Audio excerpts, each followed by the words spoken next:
Após a queda do Império Romano no século V, um novo poder surgiu na Europa, a Igreja Católica. Em meio ao colapso das estruturas políticas e sociais, a Igreja tornou-se uma das instituições mais influentes e, com o tempo, um pilar central da vida medieval. Porém, essa ascensão não foi sem controvérsias. A Igreja, que inicialmente surgiu como uma força espiritual, passou a acumular poder político, transformando-se em uma potência que exercia grande controle sobre reis, governantes e até sobre a fé de milhões de pessoas. Nesse processo, surgiram tensões entre a pureza do cristianismo original e as práticas introduzidas pelos líderes eclesiásticos, marcando o início do que muitos chamam de apostasia e a consolidação da supremacia papal. Com a queda do Império Romano no século V, a Igreja Católica emergiu como uma das poucas instituições que conseguiram sobreviver e crescer em meio ao caos.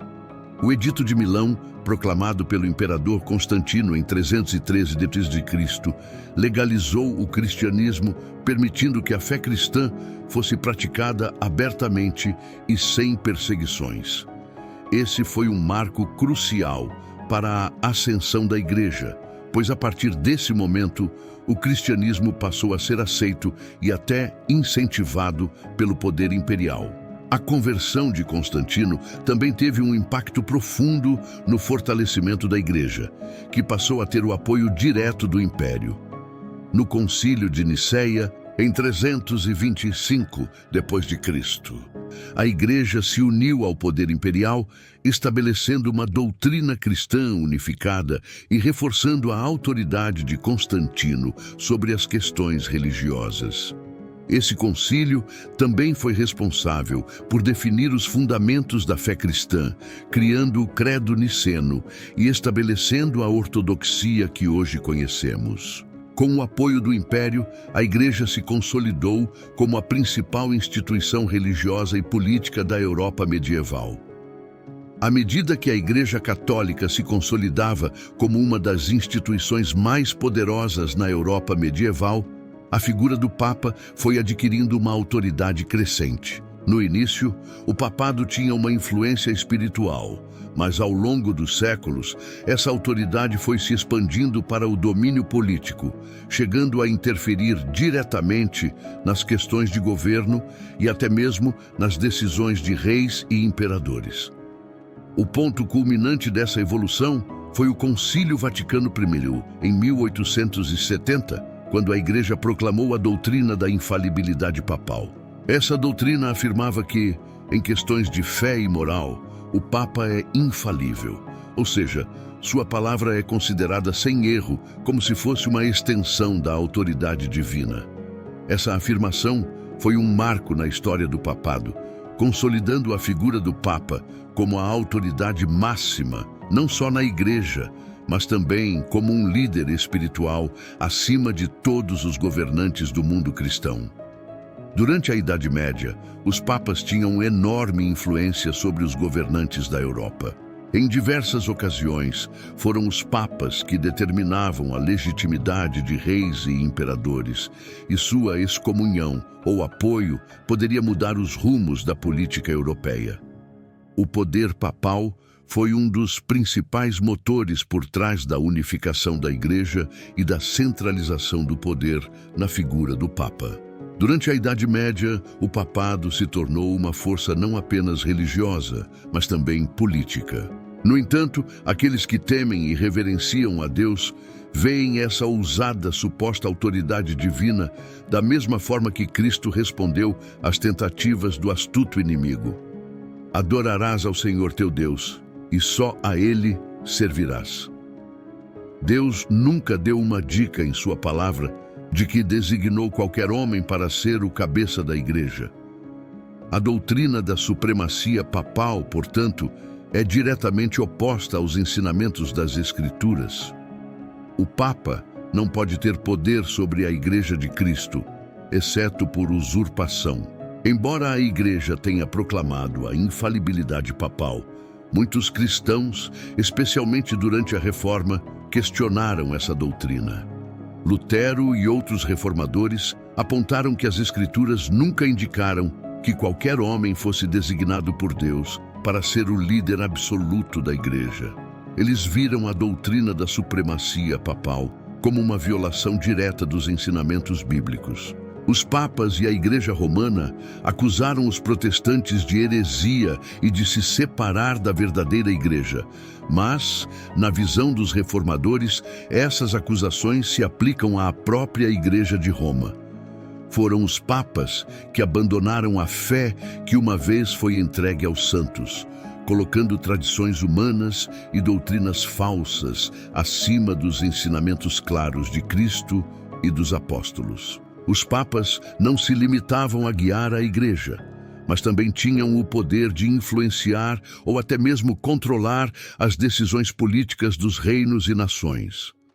Esse poder se refletia no fato de que a Igreja possuía terras, riqueza e uma grande base de seguidores, o que lhe conferia uma influência única sobre os governantes da Europa.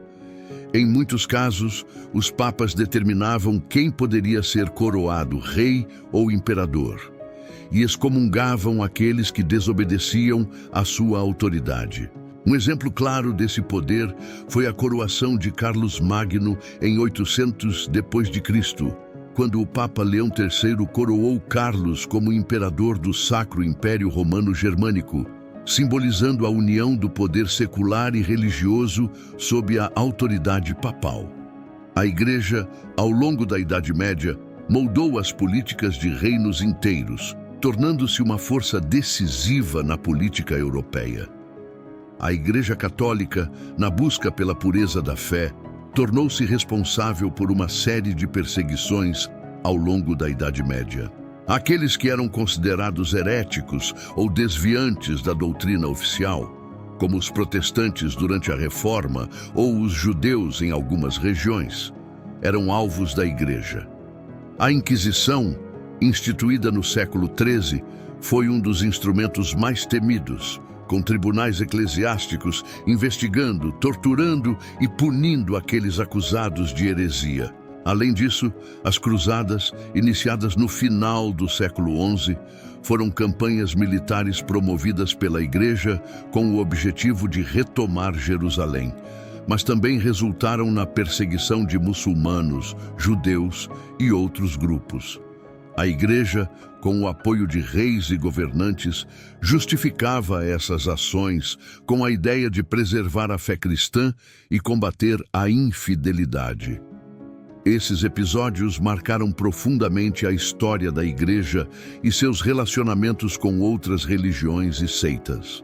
Em 1517, o monge agostiniano Martinho Lutero desafiou abertamente o papado com suas 95 teses, que criticavam a venda de indulgências, uma prática pela qual a Igreja oferecia perdão dos pecados em troca de dinheiro.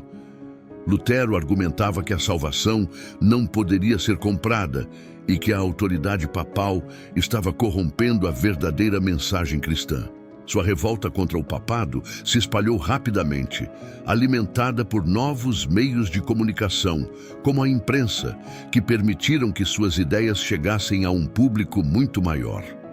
O impacto da Reforma Protestante foi profundo. Lutero e outros reformadores, como João Calvino e Ulrich Zwingli, começaram a questionar a autoridade da Igreja e a centralização do poder no Papa.